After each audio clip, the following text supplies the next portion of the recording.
Hey viewers, something that many of you may not know about me is that I used to suffer with a debilitating chronic anxiety disorder. It was so bad that in my late teens and early 20s, I was stuck in my parents' house for a number of months, unable to leave at all. But the truth is that over time, I managed to not only overcome my anxiety, but become a really confident man. And then I learned to become really successful with women, and then I managed to build the most successful dating company in the country. And I'm not saying this to impress you viewers. I'm saying this because today's video is a response to a lot of the men who have asked me to share my personal experience with chronic anxiety, because I know a lot of you viewers suffer with anxiety conditions as well. To share with you what I did and what worked for me, what really got me over the line and got me living a fantastic life in spite of the fact that I'd suffered with debilitating chronic anxiety. So, sit back. I hope you learned something of great value today. This is my journey. I got my first really severe panic attack on April 1st, 2000. I was in my final year of high school, and I was just going into a movie cinema with my girlfriend at the time. And as soon as I sat down, I had to climb a bunch of stairs to get into the cinema. And as soon as I sat down, I felt my heart racing. And I felt like I was lightheaded, and I felt like I was going to lose consciousness. And I felt a tightness and a pressure in my chest. And I don't know, I thought I was having a heart attack. I was pretty sure I was going to die. So I hobbled back down the stairs. My girlfriend at the time called an ambulance. The ambulance came and picked me up and took me to the hospital. And in those days, they weren't really so great with the identifying of panic and anxiety back then. So what they saw was that a teenage boy at the age of 16, still at that point, and he presented with a really high blood pressure and tachycardia, that's a fast heart rate that wouldn't drop. And so they were like, holy crap, what's going on? They kept me in for a number of days, observation. And they did a bunch of tests, a whole barrage of blood tests. Couldn't find anything. They said, all right, go home, be cautious. We're going to send you to a cardiologist. And we're going to find out what went wrong. So this was my headspace of, holy crap, something's wrong with my heart. I'm in trouble.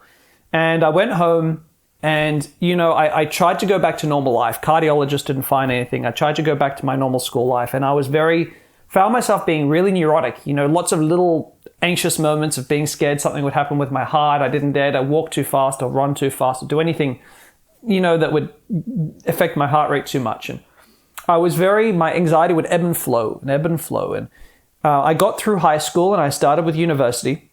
But by the second year of university, my anxiety had spread. It wasn't just a fear of heart rate. My neuroticism around things that could hurt me had spread to like almost everything.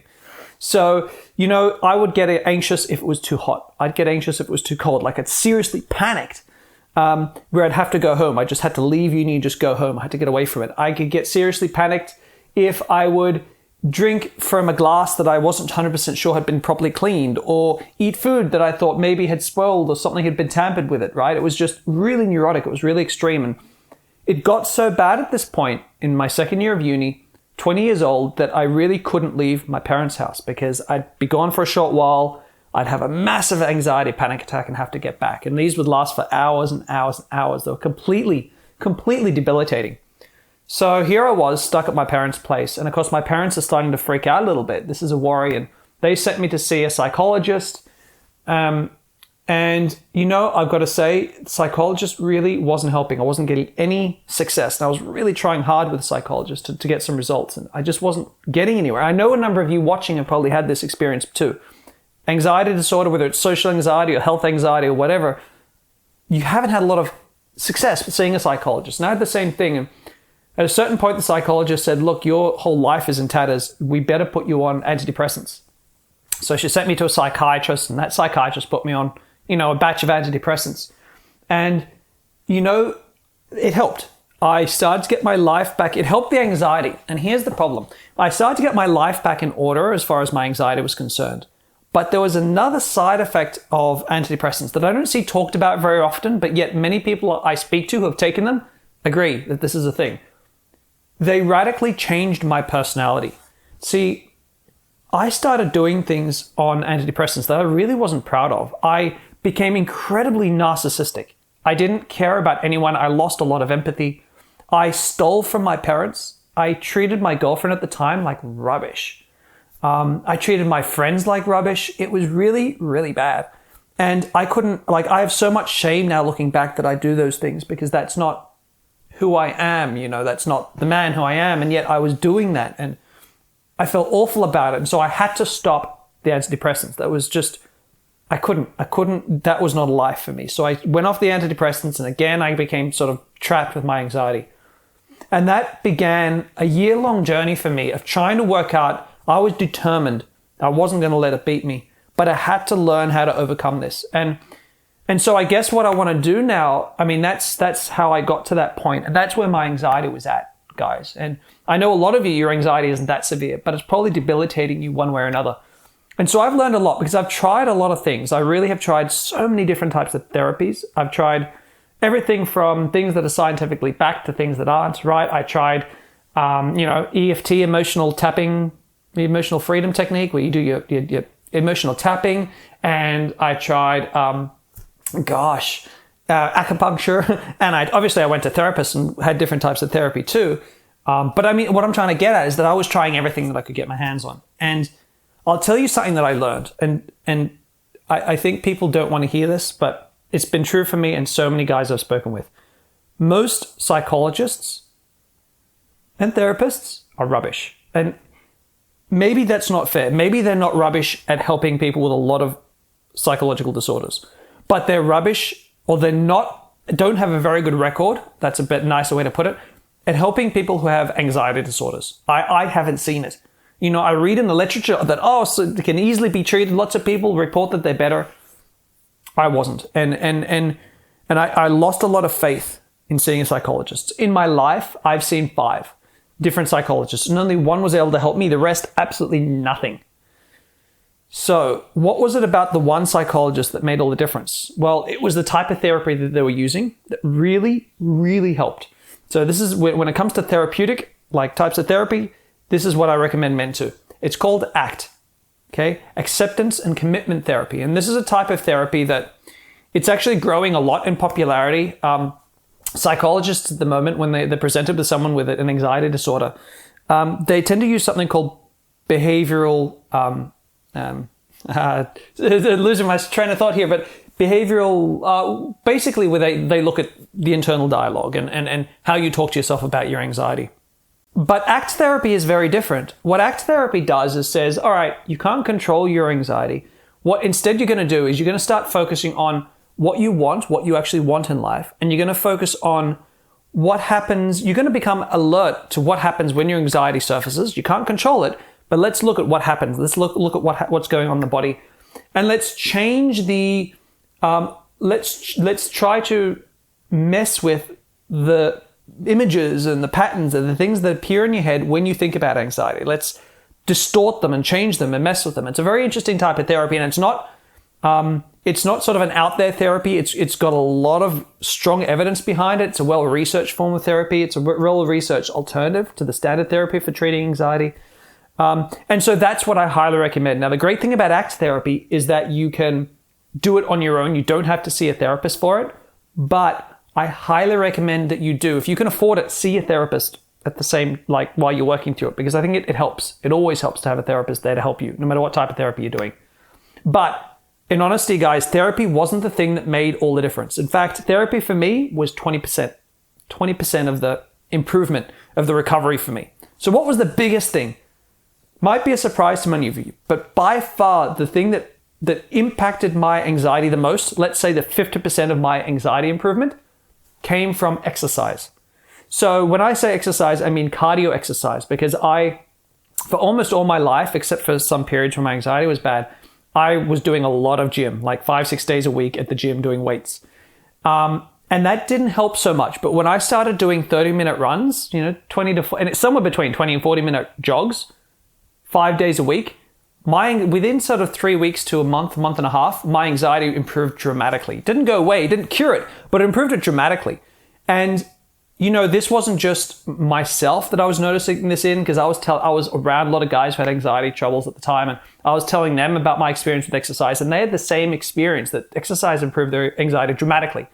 There's a lot of research. Go ahead and look it up yourself. There's a huge amount of research to show that regular exercise, cardio exercise, helps anxiety and depression just as much as antidepressants, if not more. So that's really, really big stuff. Look into that. But that was the biggest for me too. That was hugely, hugely successful for me.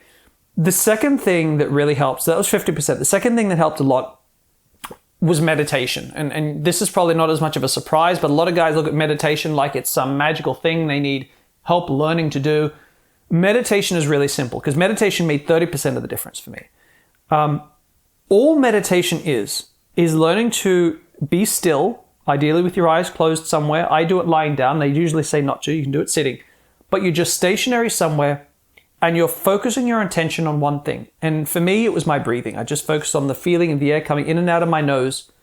And I'd have my eyes closed and a timer on my phone. And I'd sit there and just focus on that. My mind would wander and go on to other things. And the second I realized my mind was wandering, I'd let go of what I was thinking about and just bring my attention back to my breathing. Just like that. It's not meant to be an aggressive thing or oh crap, stupid. No, just bring your attention back to your breathing. And you do that. And I would do that for 20 minutes a day. I'd set a timer. Start lower if you need to. But that's all that's required, because meditation is a lot of things, but basically all you're trying to do is teach your brain not to get so easily distracted by things going on around you. So it enables you to become focused again, to become focused. And what this does to the brain is it makes you far better at not overreacting to stimuli in your environment. So this isn't just anxiety, depressive events. Like when if you've got anxiety, one of the problems is you tend to run loops, videos in your head about what could happen, right? Depression is kind of the opposite. You run loops in your head about things that have happened, generally. But what meditation helps you do is let go of those loops. So you realize, oh crap, my brain's going on this whole tangent about what could happen and I'm going to get a heart attack. Let go. Focus on the present moment again. So meditation is really great for that. And it helped me immensely. And obviously, it's probably no surprise to anyone who has anxiety. You've probably heard that meditation is great. It helped me a huge amount. So that's meditation. You don't need help with that. There are lots of books, some simple guides. Meditation is not a complex art form to learn. But start doing that, and start doing it every day if you can. I found 20 minutes to be optimal for me. And the last thing was therapy, finding a really good therapist. The last thing I'll say on therapist is this. I say therapist, not psychologist, when I say find a good therapist, because apart from one psychologist, I got all of my best results with therapists. That is people who were going to help me with my anxiety who didn't have psychology degrees. And that's crazy, because I believe in science and I believe in the scientific method, and learning about what gets really great results, from the scientific method. Therefore, psychologists should have the leg up because they've got the best training. I didn't find that to be the case, unfortunately. I found a lot of psychologists just didn't have the knack. You know what it's like? Have you ever, I don't know if you watching enjoy computers, but I grew up with computers, man. I'm a computer nerd. And if you talk to someone who wasn't a computer nerd growing up, but they went to uni to learn computer science, and the difference between their understanding of computers and a computer nerd's understanding, like the computer nerd just gets it. He just has the knack for fixing things on a computer, right? He can see when something's going wrong. Whereas a computer science person is just, I don't know, it's like they're repeating something from a script almost, and it's very slow going to troubleshoot and find solutions to issues. And that's what I find it's like dealing with most psychologists. It's like they don't have the knack for helping people, but they learn to help people from a script from uni. That kind of thing, and that's how it was for me. Whereas a lot of therapists they found they had the knack for helping people. They didn't have a psychology degree, but they wanted to help. So they learned a different alternative strategy, and they applied that to helping people. That's what I found. So don't place all your faith in psychologists. Obviously, someone to watch over you and give you support like a therapist or a psychologist is big. So do that. Before I wind off this video, one last thing I want to leave any of you guys suffering with anxiety with is don't expect to ever get rid of anxiety completely. That isn't how it works. No matter how well you've got it under control, that's what you have. You have it under control. You've got it managed. You are someone who has anxiety for life. That doesn't mean that it needs to hold you back. It hasn't held me back. I've done more than most people my age, at 36. I've done a hell of a lot of interesting things in my life. and it hasn't had to hold me back. But the thing is, when I get stressed, if my life gets overwhelming, panic, anxiety is where I go. That's my release valve. Other people get sick, other people get tired, other people get depressed, other people get aggressive and start drinking, other people turn to drugs, whatever it is. But anxiety is where you are going to turn if you're an anxiety sufferer. And you need to be okay with that. And so what you're doing is you're learning to have some really powerful coping strategies that anytime you get overwhelmed and you start getting anxiety, you've got a way to deal with it and get back to your normal life. That's what dealing with anxiety is. It's not about making it disappear, because it'll never disappear forever. So guys, I hope you've enjoyed today's video. It's a very personal one. Today hasn't been fun. It hasn't been playful or silly like a lot of my other videos, but I think it's a very important video for a lot of men to watch, because anxiety is very prevalent. It's very prevalent in the type of men that I work with and coach, and the type of men who watch my videos. And if this is you, go ahead, start exercising, get rolling straight away. You don't have to start all three things at once. Just start with the exercise and then meditate and then finally find a therapist. Get rolling. Don't give up. Keep working towards a solution. There is always a solution. And I strongly believe that.